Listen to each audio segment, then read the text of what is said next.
I want you to picture something for a moment.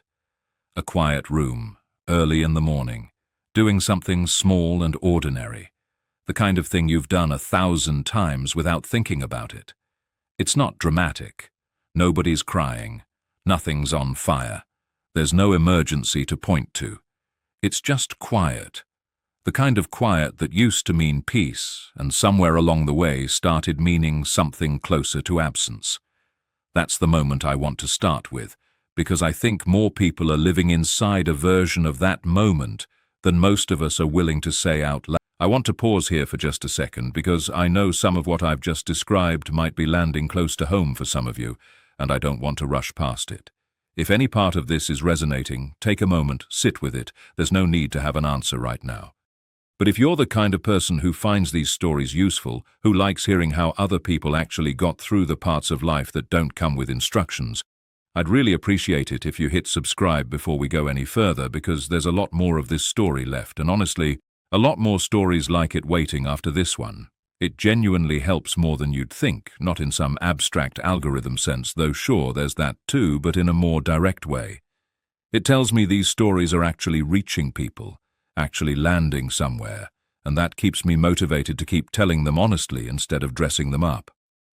I'll be honest, when I first started sharing pieces of my own life like this, I wasn't sure anyone would care, wasn't sure a story about an ordinary person going through an ordinary hard stretch of life would be worth anyone's time when there's no shortage of louder, flashier things competing for attention out there. But it turns out a lot of people are quietly hungry for exactly this. Not spectacle, just honesty, just someone willing to say the true, unglamorous parts of a hard chapter out loud instead of skipping straight to the tidy resolution. So, if that's what's kept you listening this far, subscribing is a small thing that means a lot, and it makes sure you don't miss where this story goes, or the ones that come after it. Alright, back to it, because there's a fair bit more to tell, and I don't want to leave you hanging on the part that comes next, which, honestly, is where things really started to shift. I want you to picture something for me. You're sitting in a waiting room, in a clinic, in a country you barely know yet, and the overhead fan is doing its lazy, indifferent rotation above you, and outside the window there is noise and color and the smell of something frying somewhere close by, and you are running a fever of 103 degrees, and you are alone, and you are thinking, not about how sick you feel, but about whether you made the worst decision of your life about 8 months earlier, when you gave up the only home you'd known for decades and moved to a chain of islands on the other side of the world with nothing but 2 suitcases and the kind of reckless optimism that either saves a man or finishes him, depending on how things go from here. That's not a crisis point. That's just a Tuesday afternoon in the Philippines, if you let yourself be honest about it. And somehow, impossibly, that Tuesday afternoon is the one I look back on now as the moment everything actually changed for the better. Not because getting sick was good, but because of what happened in the 36 hours that followed, and what it told me about where I was, and who was around me, and what kind of life I'd stumbled into without quite realizing I was building it. My name is Wyatt Hughes. I am 68 years old, and if you had told me 4 years ago that I would eventually settle permanently in a small coastal city in the southern Philippines called Dumaguete, I would have looked at you the way you look at someone who has said something kind but clearly misguided, with patience but not belief. So if this kind of story matters to you, subscribe right now, because there is more of this coming, and I think you are going to want to stick around for where it goes. Let me back up, because none of this makes any sense without the setup, and the setup is, if I'm being completely honest, not a particularly flattering portrait of who I was before I left. I spent the majority of my adult life in Indianapolis, Indiana. Born there, raised there, went to school there, built a career there, and lived there with a level of quiet, unexamined contentment that I think a lot of people in the Midwest will recognize if they've ever looked back on a long stretch of their own lives and wondered whether contentment and inertia are actually the same thing, wearing different shoes. I worked as a civil engineer for a municipal firm for 31 years, designing the kind of infrastructure that nobody notices when it works, and everybody notices immediately when it doesn't. Roads, drainage systems, bridge reinforcements. Useful, unglamorous, genuinely satisfying work, the kind where you drive through a neighborhood 30 years later and point at a culvert or a junction from your car window and think, quietly, that that was mine. I was married. That part of my story ends the same way a lot of stories for men my age end. Not in dramatic fashion, not in any kind of sudden rupture, but in the slow accumulation of two people who stayed in the same house long after the marriage itself had quietly become something else, something more like a shared logistical arrangement than any real partnership. Ellen and I divorced when I was 53. Our son, Marcus, was 26 by then, already living in Seattle, already mostly outside the blast radius of the thing falling apart back home. There were no other children. The divorce was civil in the way that things can be civil between two people who are primarily exhausted and have stopped being cruel to each other simply because neither of them has the energy left for cruelty. I won't go into the particulars. They're mine and hers, and they don't belong here. What I'll say is that I came out of that marriage with the house, a retirement account that was intact enough to be called a plan, and a life that, once all the legal and logistical pieces had settled back into their places, was startlingly, almost insultingly spacious in its emptiness. There was no one to eat dinner with. There was no one's schedule to account for. There was no one else's opinion about what went where in the kitchen, no negotiation about what to watch in the evening, no other person in the world who knew, without being told, that I didn't take cream in my coffee anymore, but that I'd gone through a decade of taking it, and might slip back into asking for it by accident if someone didn't just go ahead and assume I still wanted it. That last one sounds absurdly small.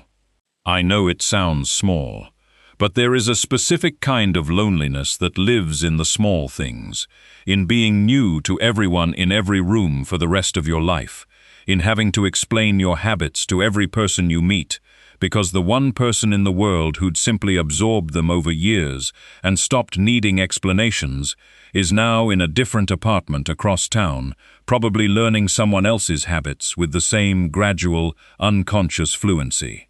That specific kind of loneliness doesn't announce itself. It just settles in like weather, and you adjust to it the way you adjust to weather, without particularly wanting to, but without any real alternative. I kept working. I had 7 more years before I'd planned to retire, and I kept working, and the work helped more than I expected it to.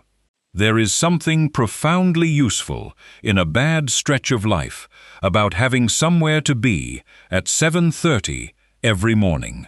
A specific problem waiting on a desk that doesn't care what you're going through personally and can't be ignored on the basis of your feelings about it. I went to the office. I did the work. I went home. I ate something. I watched something. I went to bed. I got up the next morning. The days had a shape even if the shape was austere, and having a shape at all, I think, was the thing that kept me reasonably functional through most of that period.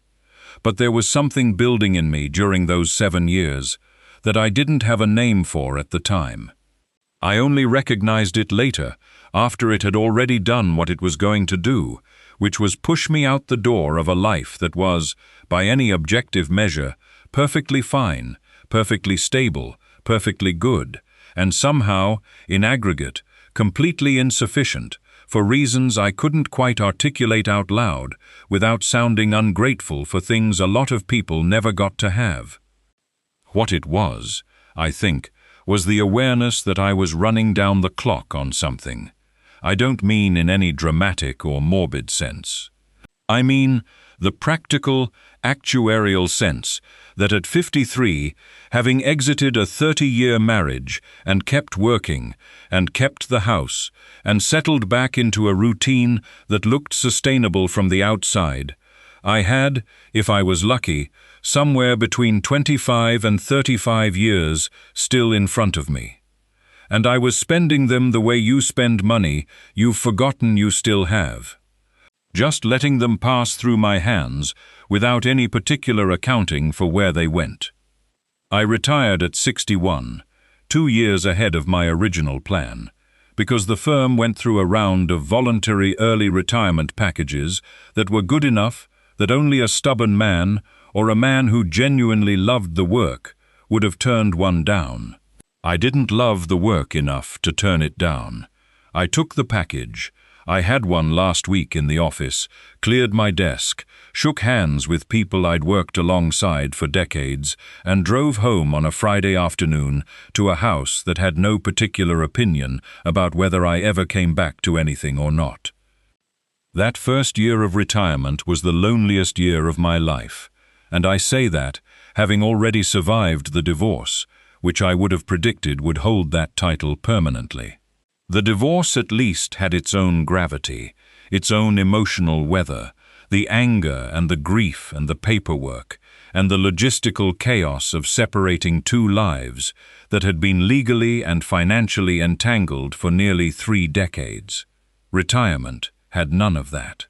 Retirement was just silence and an open calendar and the dawning recognition that I had organized my entire adult life around being useful to a structure, a marriage, a firm, a set of projects with deadlines and stakeholders, and that without any structure to be useful to, I wasn't entirely sure what I was for.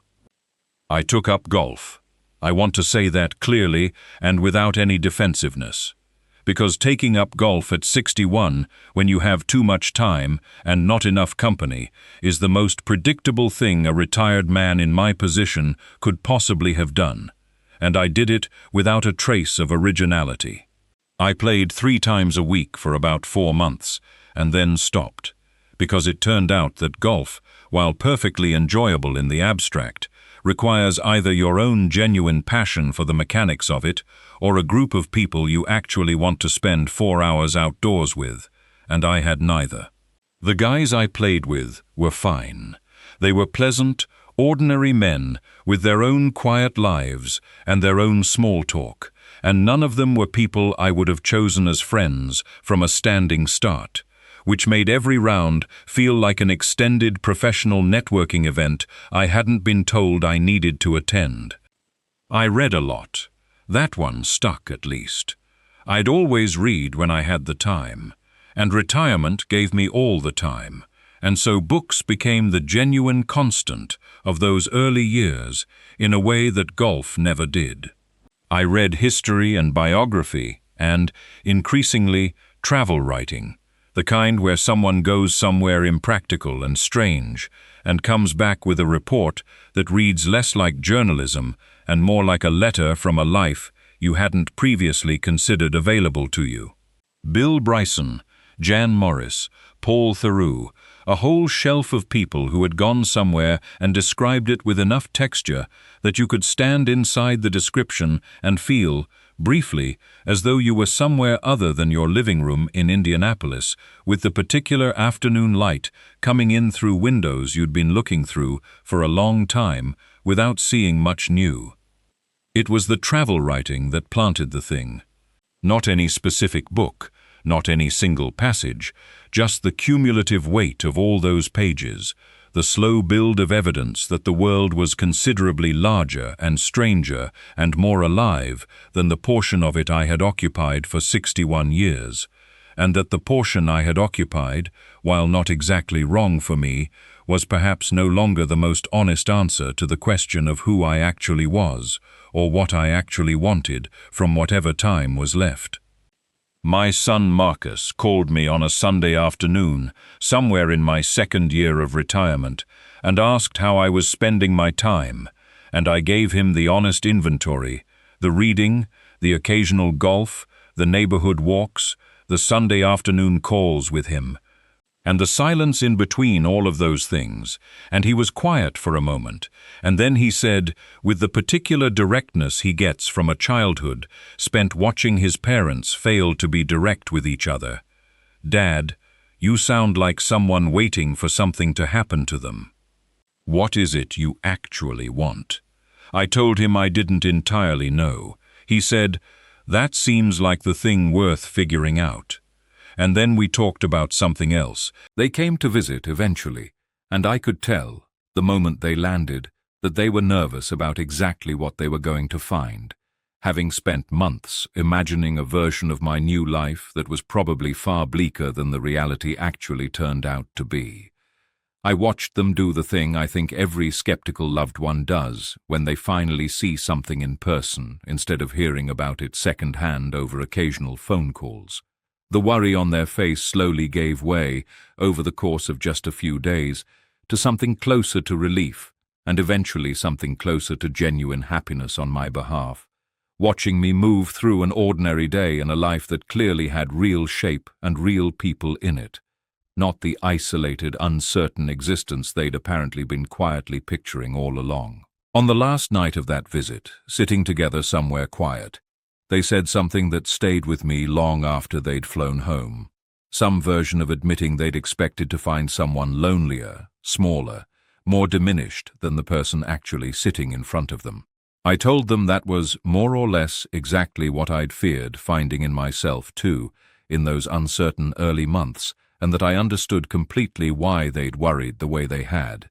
But I also told them, and meant it fully, that worry built on imagination rarely survives contact with the actual lived truth of a situation, and that I was glad they'd finally gotten to see the truth of it for themselves, instead of continuing to worry about a version of my life that had never actually existed.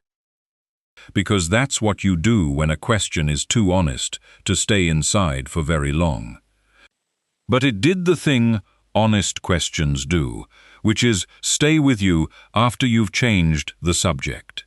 It sat there, in the back of the days that followed, a small, persistent pressure, like a stone in a shoe you keep deciding you'll address when it's more convenient. What do I actually want? I turned it over for weeks, then months, in the way you turn something over when you're not quite ready to answer it, but you can't stop asking it either. What I eventually arrived at, after enough months of that kind of quiet examination, was something I hadn't expected and didn't entirely know what to do with. I wanted to actually be somewhere, not to visit somewhere, not to vacation, not to do the sanitized, scheduled, hotel and tour bus version of experiencing the world that I'd done a handful of times over the years with Ellen when we were still the kind of married people who took vacations together. I wanted to live somewhere I'd never lived. I wanted to put myself somewhere unfamiliar and stay long enough to stop being a visitor. I wanted, at 63, to find out what I was like when I wasn't standing inside the life I'd been standing inside since I was 22 years old. I know how that sounds. I'm aware of how that sounds. But I also think that the honest truth about a lot of men who end up making decisions like the one I eventually made is that they don't arrive there through some great, dramatic act of courage or wisdom. They arrive there through the gradual elimination of every other explanation for the particular restlessness they've been sitting with, until the only explanation left standing is the one they kept trying to talk themselves out of. Southeast Asia hadn't been on my radar in any particular way. It wasn't a lifelong dream. It wasn't a bucket list item. What it was the result of about 4 months of careful, obsessive research that began when a former colleague named Doug, who had moved to Chiang Mai, Thailand, after his own retirement 2 years earlier, sent me an email with photographs attached, just offhanded, not proselytizing, just sharing, the way you share something nice with someone you think might appreciate it. The photographs were of an ordinary morning market, a street lined with something flowering that I didn't recognize, and Doug himself, looking considerably more alive than the last time I'd seen him at his own retirement party in a conference room with supermarket cake and a card everybody had signed. I wrote back asking him about it. He wrote back with an email so long it was practically a brochure, covering cost of living and healthcare and visa logistics and the particulars of expat life in northern Thailand, with the enthusiasm of someone who had been waiting a long time for someone to ask. I read it 3 times. Then I started reading everything else I could find, which turned out to be considerable, an entire ecosystem of blogs and forums and YouTube channels and expat communities dedicated to the specific project of living as a retired foreigner somewhere in Southeast Asia, a world I hadn't known existed and which turned out to be enormous, specific, and full of exactly the kind of texture I'd been hungry for. The Philippines emerged early in that research, not because I went looking for it specifically, but because it kept appearing in places that seemed credible, in the cost of living comparisons, in the healthcare discussions, in the English language accessibility conversations that matter more than they probably should, but do matter when you're 63 and have never learned a second language with any real fluency. The Philippines had the English. 90-something million people, and English was woven through the fabric of daily life in a way that most of the region's alternatives simply weren't. A legacy of history I wasn't entirely comfortable with in its origins, but that I was, practically speaking, going to benefit from, regardless of how I felt about its origins. More than that, the people who wrote about the Philippines, in the forums and the comment sections and the carefully personal blog posts that constitute the connective tissue of the expat internet, wrote about it with a specific quality of warmth that stood out. Not just it's affordable, not just the weather is good, but something harder to quantify, a consistent report of being absorbed rather than tolerated, of being included rather than merely accommodated, a distinction that matters enormously when you are going somewhere alone at 63 and the alternative is eating dinner in your apartment for the next quarter century. I told Marcus about 4 months into the research. I waited until I had something solid to show him, a rough plan with actual numbers, because Marcus is an engineer by training and temperament the same way I am, meaning the cleanest way to get him from skepticism to consideration is to lead with the data. I showed him what I'd found about the special resident retiree's visa, the retirement income requirements, the healthcare landscape, the cost of living comparisons I'd built in a spreadsheet over 3 months of note-taking. He looked through all of it, asked 8 or 9 precise, well-chosen questions, and then said, "You're actually serious about this." I told him I was actually serious about this. He sat with that for a moment, and then he said, "Okay, when are you going, and how long are you giving yourself to figure out if it works?" That last question was the right one.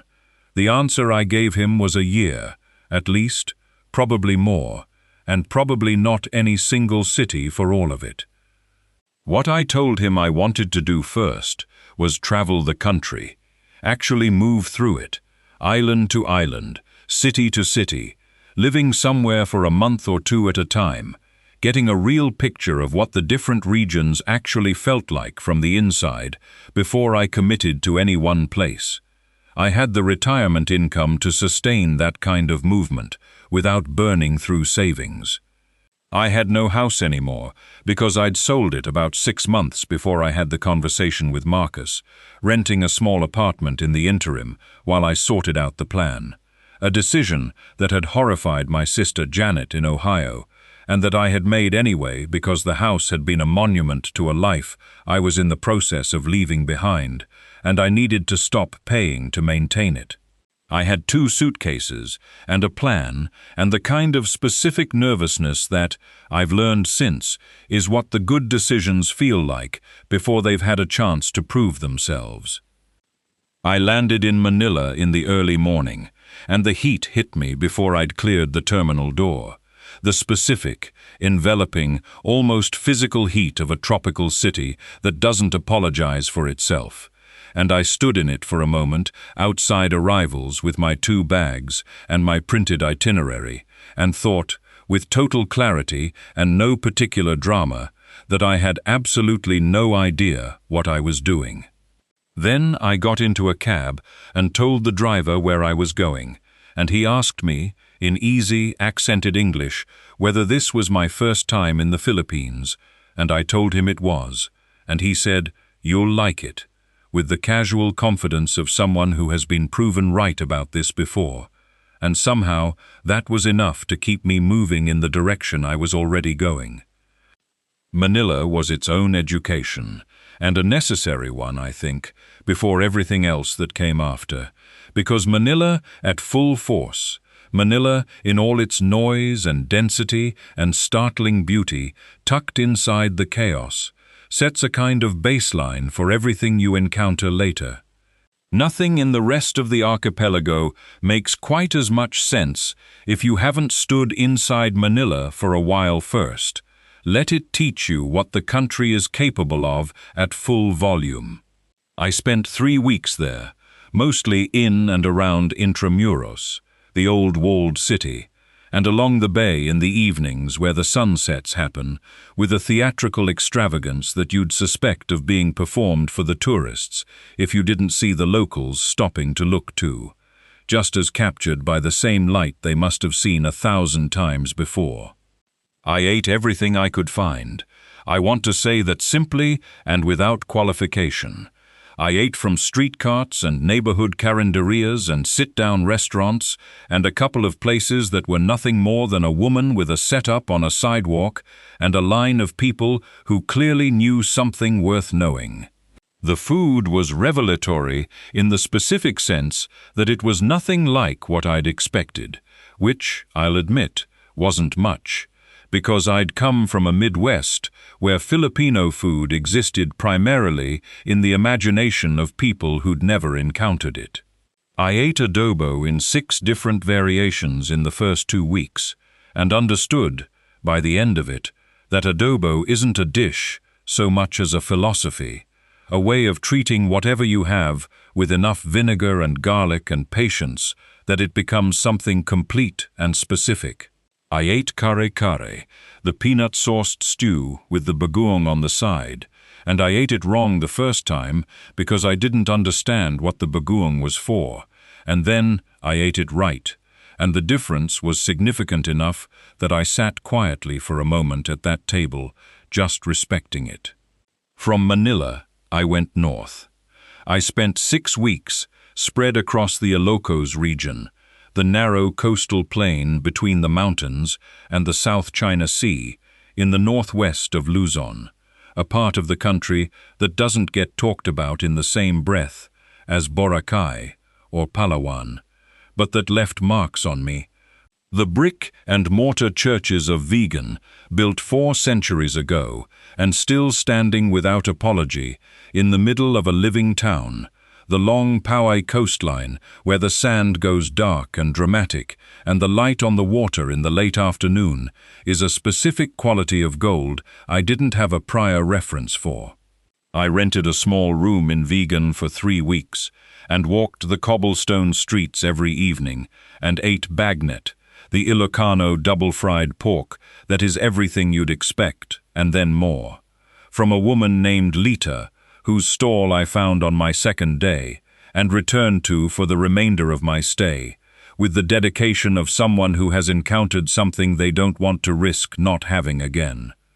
Then, south, to the Visayas, the Central Island Group, because the research had consistently pointed there as the region with the most diverse concentration of the specific things I was looking for: the quality of life, the access to healthcare, the English fluency, the genuine community of people who'd made long-term lives there, rather than the more transient expat populations that cluster around places famous primarily for tourism. I went to Cebu City first, because Cebu is the entry point for everything in the region, and you can't really skip it. And Cebu is its own thing entirely, a city that is simultaneously deeply historic and aggressively contemporary.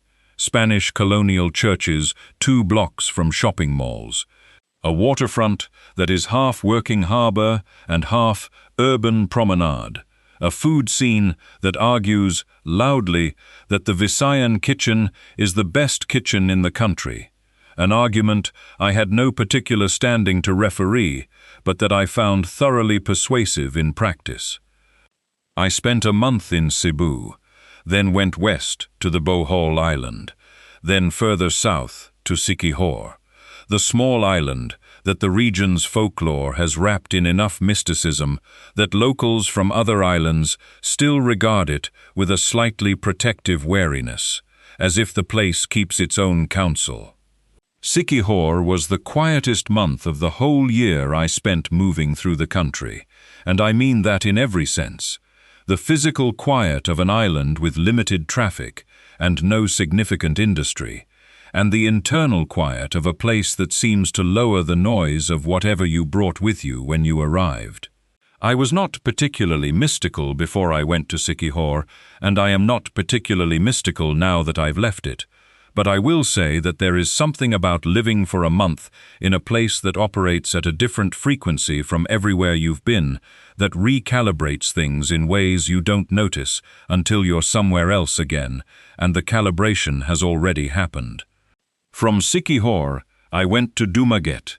I want to be careful here about how I describe this, because the easy thing to say is that I arrived in Dumaguete and knew immediately that it was the place, the way people describe these moments in stories, where the setting requires them to have arrived at some clear and cinematic recognition. That's not what happened. What happened was that I arrived in Dumaguete tired, with a bag that needed repairing, on a ferry that had taken longer than expected because of weather, and I checked into a small guest house on the boulevard that runs along the seafront and slept for 11 hours. And when I woke up, I walked out onto the boulevard in the early morning, and there was a quality to the air and the light and the pace of things that I noticed the way you notice something that isn't exceptional, but is exactly right, the way a room temperature can be exactly right without being remarkable, just right, in a way you only really register when it stops being right. Dumaguete is a university town.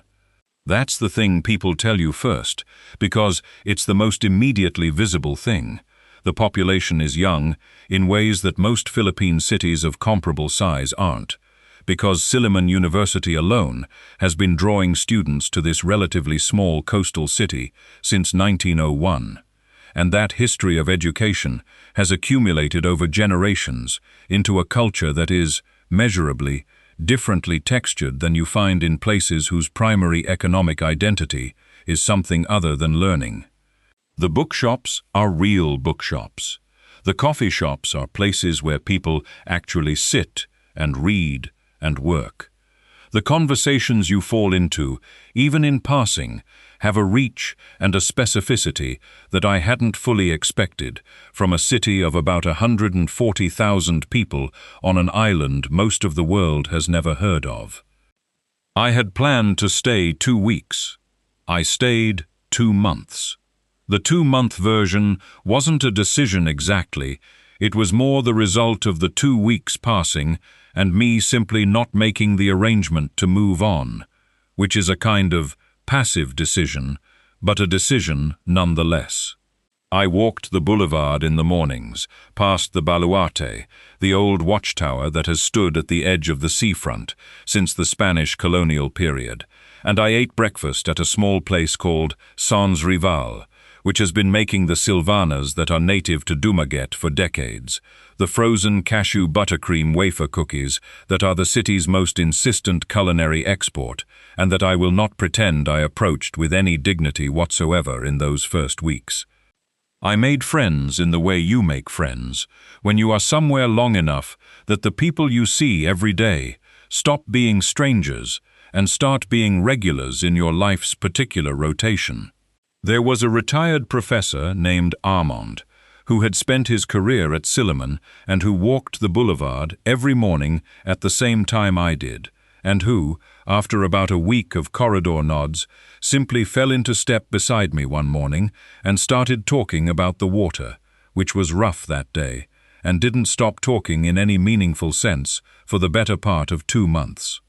Armand knew everything about Dumaguete, with the proprietary warmth of a man who had chosen to stay in a place he could have left, and was confident he'd made the right choice. He had strong opinions about where to eat, stronger opinions about where not to eat, and opinions about the current state of Philippine higher education that he delivered with the brisk conviction of someone who had watched a system from the inside long enough to have earned the right to critique it. He introduced me to his wife Clarissa, who ran a small informal catering business out of their home and who immediately decided, without consultation, that I needed to eat better than I was eating and that this was her responsibility to address. I want to be clear that Clarissa never once asked me if this was something I wanted. She simply showed up at outcomes, meaning food appeared in my vicinity on a schedule that had clearly been decided without my input, and my role was to accept it graciously and report back honestly on which of the 2 dishes she'd sent was better, because apparently my feedback was being used to refine something she was developing for a larger dinner later in the month. I was 2 months into Dumaguete when I got sick. Not the way you get sick on a difficult travel day, a stomach complaint that resolves itself by morning if you're sensible about what you eat and how much water you drink. This was the kind of sick that arrives in the night and stays, the fever that climbs past the point where you can talk yourself into believing it's still minor, the exhaustion that makes standing up from a cot feel like a project that requires planning. I lay on my guest house bed in the early hours of the morning, running through what I knew, which was that my temperature was high enough to be concerning, that I felt worse than I had in years, and that I was approximately 8,000 miles from the nearest person with any pre-existing obligation to look after me. I called Armand because his number was in my phone, and because calling Marcus in Seattle in the middle of the night from a guest house in the Philippines felt like a more dramatic escalation than I was ready to make, based on available information. Armand answered on the 3rd ring with the particular alertness of someone who keeps the phone close and remains capable of being fully present on 3 rings. I told him what was happening in the flat. Clinical tones of a man trying very hard to not sound as bad as he was. Armand said, "Stay where you are," and hung up.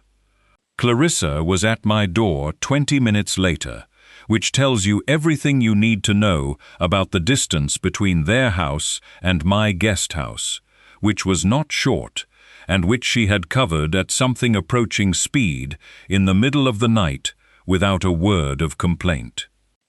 Armand took me to a clinic, a private facility about 10 minutes from the seafront, the kind of place that Dumaguete's identity as a university town and regional healthcare center makes available in ways you wouldn't necessarily expect from the city's size. I saw a doctor within the hour. The attending physician's name was Dr. Villanueva, a small, direct woman with the specific manner of someone who has been fielding concerns from alarmed foreigners long enough that nothing in that category particularly worries her anymore, and who assessed me with the kind of brisk efficiency that I found, in my febrile state, enormously reassuring. "Dengue fever," she told me. "Not a severe case, but dengue, which is a mosquito-borne illness endemic to much of Southeast Asia, and which I had read about in my research and filed under things to be aware of, without quite imagining I'd be lying on an exam table at 2 in the morning, being diagnosed with it. She explained what was going to happen, what I needed to watch for, what rest actually meant in this context, and sent me home with medication and a set of instructions that were both thorough and stated with the kind of unvarnished directness I responded to better than reassurance. She also told me, before I left, that she expected me to be back the following afternoon for a follow-up, not as a suggestion but as a scheduling statement, and that her desk would be informed to expect me, and that if I did not appear, someone would call. Armand drove me back to the guest house. I said, somewhere on that short drive, that I was sorry for dragging him out in the middle of the night. He made a sound that communicated, without any particular unkindness, that this was an absurd thing to apologize for. Clarissa had already changed my sheets by the time we arrived back, a detail I didn't understand the logistics of and didn't ask about, and had left a flask of something on the nightstand that turned out to be a ginger-based broth of some kind, warm still, that she had apparently made between leaving her house and arriving at mine, which either means she makes it in minutes or she had some ready on general preparedness grounds, and both possibilities seem equally plausible. The following 36 hours were the truest test of everything I had built in the previous 8 months of moving through the country. I was sick enough that I couldn't pretend I wasn't sick. I was far enough from home, from the structure and the familiar and the people with prior standing to care about me, that there was no safety net I'd brought with me. And what I discovered in those 36 hours was that I had managed to build a safety net anyway, without entirely knowing I was building it, out of the ordinary accumulated materials of time and presence, and being genuinely there, rather than just passing through. Clarissa came every morning and every evening. Armand sat with me on the second afternoon for 2 hours and talked about everything except my being sick, which turned out to be exactly the right instinct. A young woman named Bia, who worked the front desk of the guest house and who I had, until that point, interacted with exclusively in the context of room-related logistics, knocked on my door on the second day with fruit she'd cut herself, mango and papaya, and something I didn't recognize that was cool and mild and exactly what my body wanted, without my having said so. I asked her later how she'd known, and she said, with the easy pragmatism that I've come to understand as a characteristic Dumaguete quality, "Sir, I can tell what someone needs when they're sick. It isn't complicated." Dr. Villanueva's clinic did call when I was 3 hours late for my follow-up. Not critically, not in alarm, just a check, matter of fact, making sure I hadn't simply forgotten versus actually being in worse shape than I'd left in. I went that afternoon, wobbly but functional, and she assessed me with the same brisk efficiency as before and told me I was doing fine, would be fully recovered within another week, and that I should consider a mosquito net for sleeping and a repellent schedule going forward as things I should have already been doing and could now begin doing promptly. I told her I understood. She told me to eat properly. I said I had people making sure of that, and she looked at me for a moment and then said, "Good, then you're in the right place." That sentence did something to me that I've thought about many times since. Not because it was profound, or because Dr. Villanueva meant it as anything more than a practical statement about my recovery situation, but because it was, also, the truest thing anyone had said to me in the better part of a year. I was in the right place, not a place I had chosen with any particular wisdom. A place I had arrived at the way I'd arrived at most of the places in my life, through a combination of research and luck and the willingness to stay somewhere long enough for it to have an actual opinion about you. I recovered, fully, over the following week, and then I did not leave. I had told Marcus I would be moving through the country for at least a year before settling anywhere. I had an itinerary that had me going further south, to Mindanao, to Davao, before looping back up through the western Visayas for the island-hopping portions I'd been particularly looking forward to. I pushed all of that back, at first by 2 weeks to be conservative about the recovery, then by another month because I had things in Dumaguete I didn't want to walk away from mid-development, and then, eventually, not at all. The decision to stop traveling and stay was not any single moment. It was the accumulation of smaller moments that each individually fell short of being decisive, but that in aggregate constituted a direction I'd already turned in without quite announcing it. It was going back to San Rival and having the woman at the counter already have an idea of what I was going to order before I finished looking at the menu. It was sitting with Armand on the boulevard 2 mornings after I'd recovered enough to be out walking again and having the walk feel like something I was returning to rather than discovering.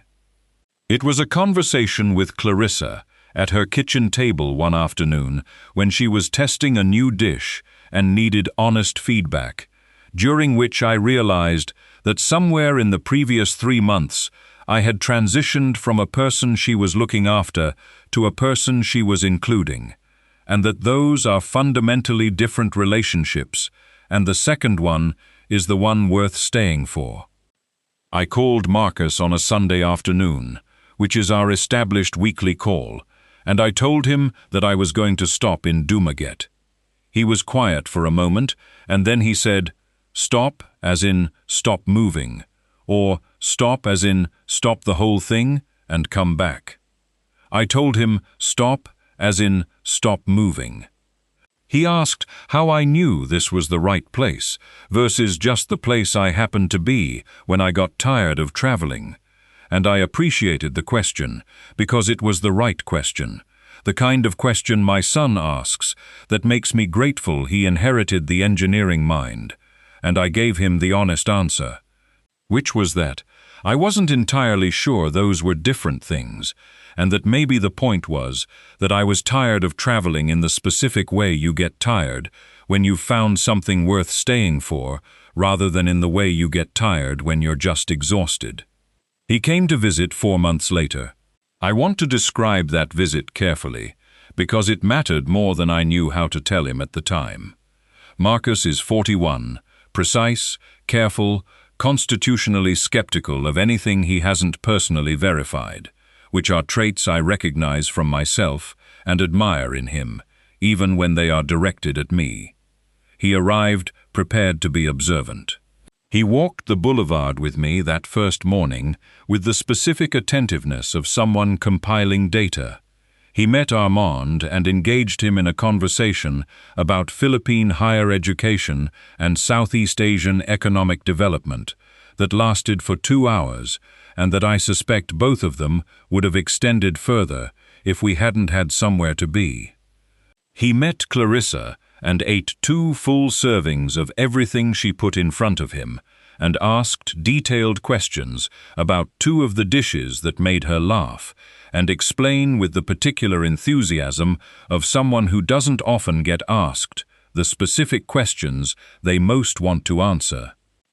On his 3rd day, we sat on the boulevard in the evening, watching the water go dark and the lights come on across the way toward Negros Oriental's mountain interior, and Marcus said, unprompted, "You seem like yourself here. I wasn't sure you'd still be yourself somewhere this different from everywhere you've ever been." I asked him what he meant by myself. He thought about it for a moment, the way he thinks about things before he says them, which is one of the qualities I am most proud of in him. He said, like someone who has somewhere to be tomorrow, like someone who has reasons to get up that they're actually interested in, not just ones they've manufactured to get through the day. I didn't say much in response to that. I didn't need to. He'd described the thing more precisely than I'd managed to in my own head. I had by then enrolled in a language class at a small cultural center a few blocks from the seafront. Not a formal language school, a small community thing run by a retired school teacher named Loring, who taught Cebuano, which is the regional language of the Visayas, to a rotating group of learners that included a couple of other foreigners, several younger Filipinos from elsewhere in the country who'd come to Dumaguete for university and wanted to better understand the local language, and two older Dumagueteño men who had been coming to Loring's class for 3 years primarily, as far as I could tell, because they enjoyed the company and had developed such an attachment to the classroom environment that they'd stayed well past anything their proficiency actually required. I was not good at Cebuano. I want to be clear about this. I have never been a natural language learner, and Cebuano does not particularly accommodate the English language brain in the way that, say, Spanish does, where enough of the architecture is familiar that you can lean on it while you build the rest. Cebuano requires starting fresh, or close to it, and starting fresh at 63 with a linguistic structure that has no prior hooks in your memory is a humbling experience that I recommend specifically for people who have spent too long being competent at things. Being genuinely, fully bad at something again, in a room with people who are patient and amused rather than impatient or dismissive, is a kind of recalibration that I don't think I knew I needed. But I learned enough to greet people properly. Enough that Armand stopped laughing immediately when I attempted Cebuano and started laughing after a slightly longer pause, which I chose to read as progress. Enough that B at the guesthouse desk occasionally abandoned English in the middle of a sentence when she got excited about something and then caught herself and apologized, and I could tell her honestly that it was fine, that I'd gotten more of it than she'd expected. Those small adequacies matter in ways that are disproportionate to their size.